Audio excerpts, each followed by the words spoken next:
Ça fait depuis pas mal de temps que je remarque qu'il existe comme des lois universelles qui fonctionnent tout le temps, qui fonctionnent dans toutes les situations.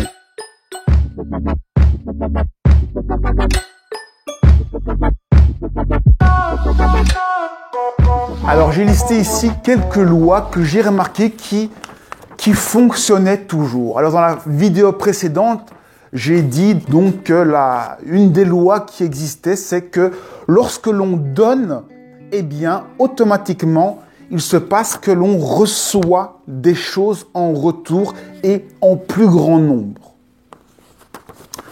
Pour ça, je peux vous parler d'une anecdote toute simple, mais qui s'avère tout à fait vraie et correcte. Pour expliquer ce mécanisme, eh bien, j'avais un bout de chocolat dans ma poche avec 6 morceaux de chocolat. Je marchais avec un ami à moi et j'hésitais à prendre mon chocolat et à manger un morceau. Je me disais, si je prends un morceau, maintenant, je vais être obligé de proposer un bout à mon ami. Et donc, je me demandais si j'allais pas continuer à marcher quelque temps pour me séparer de mon ami, pour pouvoir bénéficier des 6 morceaux de chocolat à moi tout seul pour en avoir plus. C'est la question donc qui me taraudait l'esprit à ce moment-là.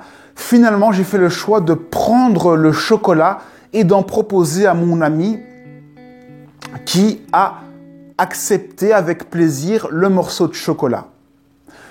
On a pris chacun un morceau de chocolat et ce qu'il y a de merveilleux, c'est que le morceau de chocolat que j'ai mangé, il avait quelque chose de magique parce que c'est comme si ce simple morceau de chocolat m'avait rassasié de tout ce que j'aurais pu vouloir comme chocolat. Je n'avais plus envie de chocolat. J'avais trouvé le chocolat très bon et ça m'avait suffi. Je n'avais plus envie du reste du chocolat qui était dans ma poche. Ça m'avait complètement rassasié et j'avais le plaisir d'avoir donné le chocolat. Donc les chocolats sont restés dans ma poche et j'en ai pas mangé de la journée. C'était quelque chose vraiment de particulier, comme un message qui m'était donné et j'étais vraiment content d'avoir fait cette action. Voilà, c'est une simple métaphore pour expliquer le fait que quand on donne, eh bien, il y a quelque chose de magique qui fait qu'on reçoit en retour. Autre principe universel, le début rejoint la fin. Eh bien oui, vous remarquez que les petits bébés, lorsqu'ils naissent, eh bien, ils commencent à ressembler à des petits vieux lorsqu'ils meurent. La fin ressemble toujours au début. Il y a des milliers d'exemples, je ne vais pas vous les citer, mais le début rejoint toujours la fin. Le chakra racine rejoint le chakra coronal qui n'en font qu'un seul. Le chaud, très chaud, rejoint le froid quand il est très froid. Les sensations sont quasiment les mêmes. C'est quelque chose qui est difficile à expliquer, mais c'est un principe universel qui est là, sous-jacent, et qui fonctionne pour tout. Autre principe universel, tout est cyclique. Tout fonctionne sous forme de cycle. Tout est fait sous forme de cycle. La vie est un cycle. La vie elle-même est faite de cycles. L'ADN est fait de choses répétitives. Tout fonctionne de manière cyclique. Là non plus, je ne vais pas vous donner des exemples, c'est tellement évident pour moi. On a tous des problèmes qui sont cycliques, on a tous des habitudes, des conditionnements qui sont cycliques. Tout est rempli de cycles. Autre principe, tout possède 2 pôles et donc un milieu. Eh bien oui, regardez bien. Tout ce qui existe possède un pôle positif, un pôle négatif, un côté pile, un côté face, Et lorsqu'il existe un côté pile, un côté face, eh bien forcément il existe une tranche, un milieu, un point neutre.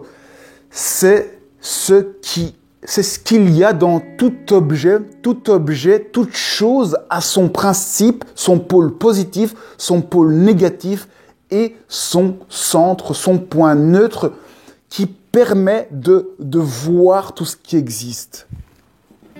On a déjà parlé, c'est le principe de la dualité, mais ici je rajoute le point du milieu qui permet de faire la jonction justement entre ces deux pôles.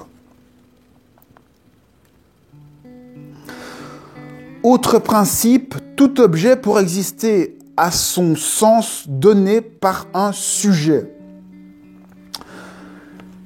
Eh bien oui, là encore, pour qu'un objet existe, pour que quelque chose existe, pour que de la matière prenne sens, il faut une intelligence qui va lui donner son sens. S'il n'y a pas une intelligence pour donner le sens à quelque chose, eh bien l'objet n'existe pas, puisque personne ne lui a donné son sens. De même, l'objet n'existe pas si l'intelligence ne lui a pas donné son sens. Pour qu'un objet existe, il faut qu'une intelligence existe.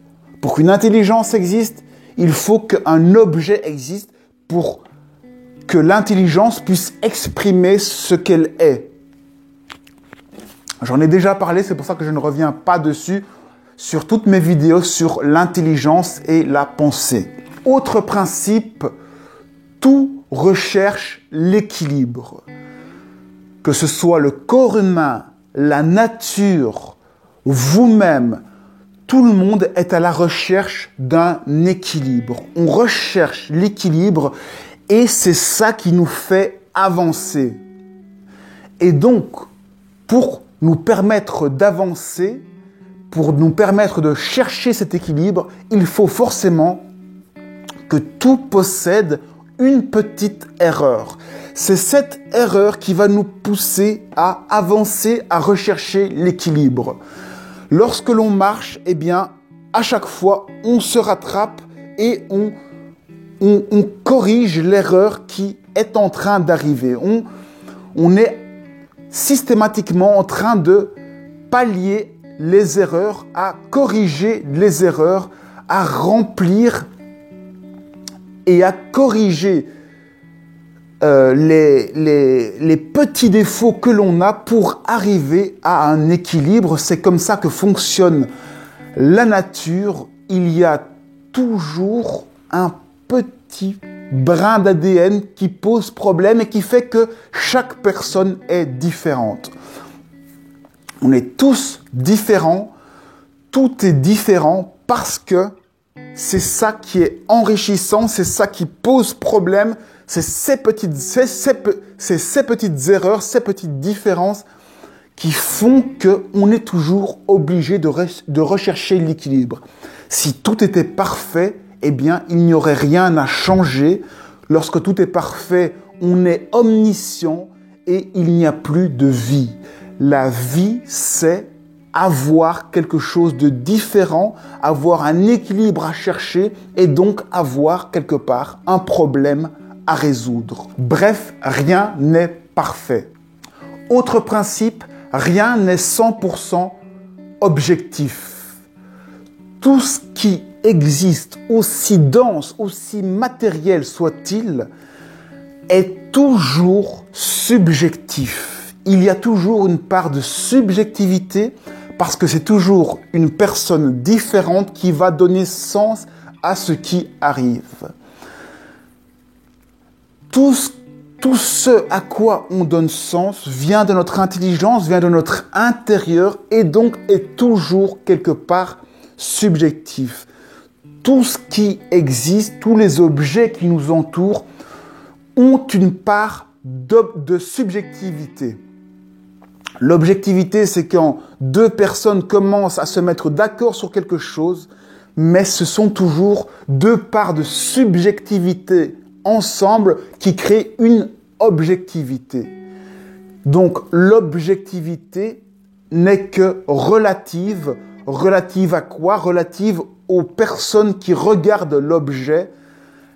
L'objectivité est donc toujours quelque part relative. Autre principe, rien ne disparaît, tout se transforme.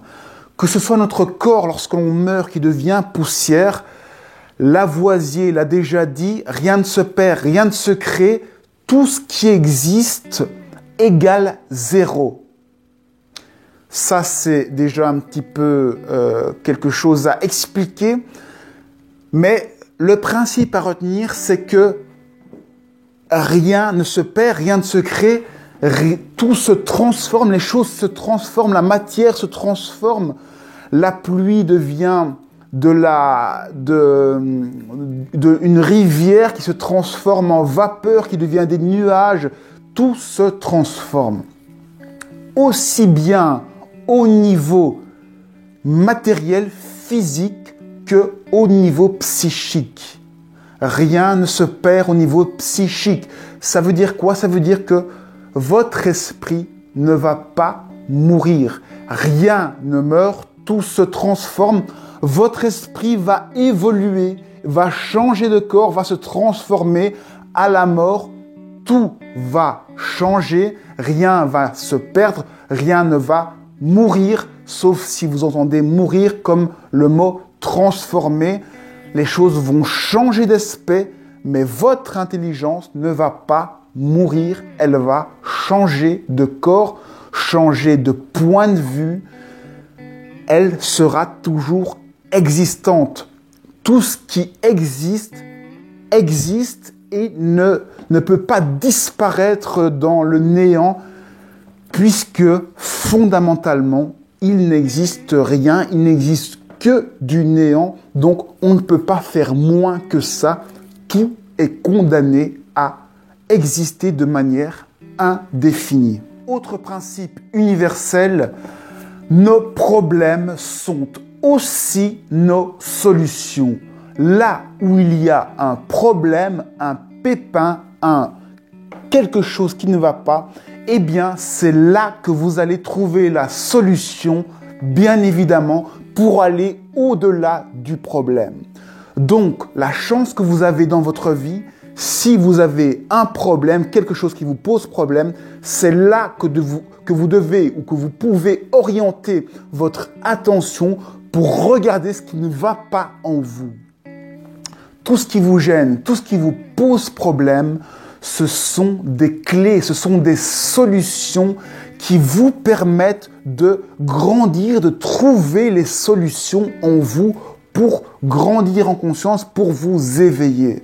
Chaque problème est une clé pour grandir en conscience, est une solution. Autre principe universel, tout est fractal. Fractal, ça veut dire quoi? Ça veut dire que tout est dans tout.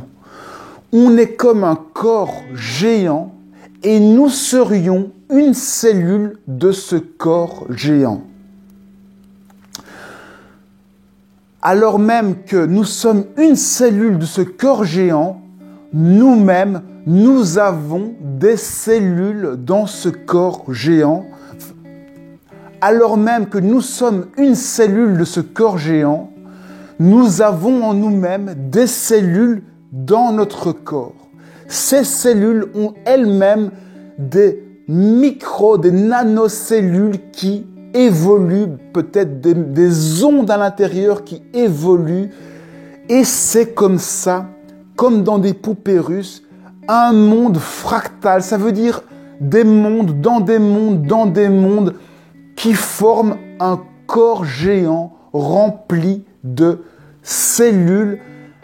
Ces cellules, c'est finalement un seul grand corps qui bouge, qui se déplace, qui vit, qui existe. Et c'est pour ça que notre vie est toujours sous contrôle. On a l'impression de subir notre vie. Eh bien, quelque part, c'est ça. Vous agissez selon ce que vous ressentez.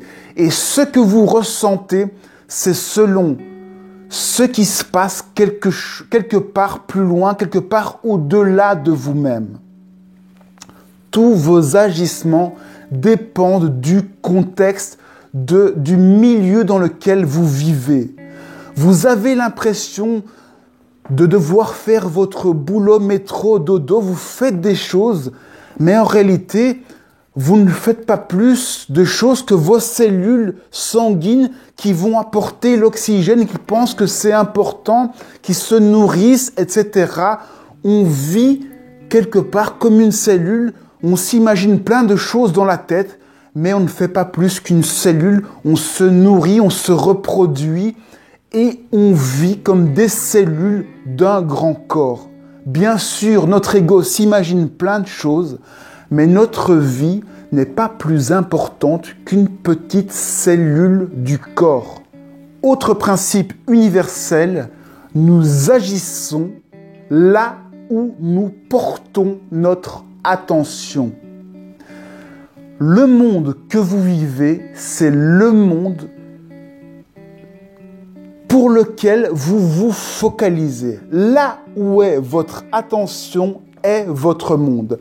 Si vos préoccupations de la vie de tous les jours, c'est la guerre en Syrie et la guerre en général, eh bien vous allez voir plein de situations de guerre. Si votre préoccupation, c'est d'être bien dans votre corps, eh bien vous allez être souvent bien dans votre corps. Là où est votre attention, est votre vie, ce sur quoi vous vous focalisez, eh bien c'est ce que vous allez être amené à vivre. C'est pour ça que les pensées ont une telle importance, c'est parce que ce à quoi vous pensez crée le monde que vous allez vivre, crée la bulle dans laquelle vous allez vivre. Si vous avez des pensées négatives, vous allez vivre dans un environnement négatif pour exprimer vos pensées, pour vivre vos pensées. Si vous avez peur, vous allez vivre dans la peur pour pouvoir exprimer cette peur et exprimer vos pensées. Quelque part, c'est pas plus mal parce que ceci vous permet d'expérimenter des bulles d'expérience. Et une fois qu'on a fait le tour d'une bulle, eh bien, c'est l'occasion de voir d'autres bulles et pourquoi pas de changer de bulle, de changer d'habitude. C'est pour ça que quand vous avez de bonnes habitudes, que vous êtes content de vous, eh bien, c'est la meilleure façon de pouvoir changer les habitudes des autres parce que les autres, en voyant vos habitudes, auront l'occasion, par effet miroir, de voir qu'il y a une attitude qui permet un certain type de rayonnement, un certain type de bien-être, un certain type de vie. Autre principe, les opposés s'attirent. Ça, c'est facile à comprendre. Le positif est attiré par le négatif. Ça existe dans tous les domaines.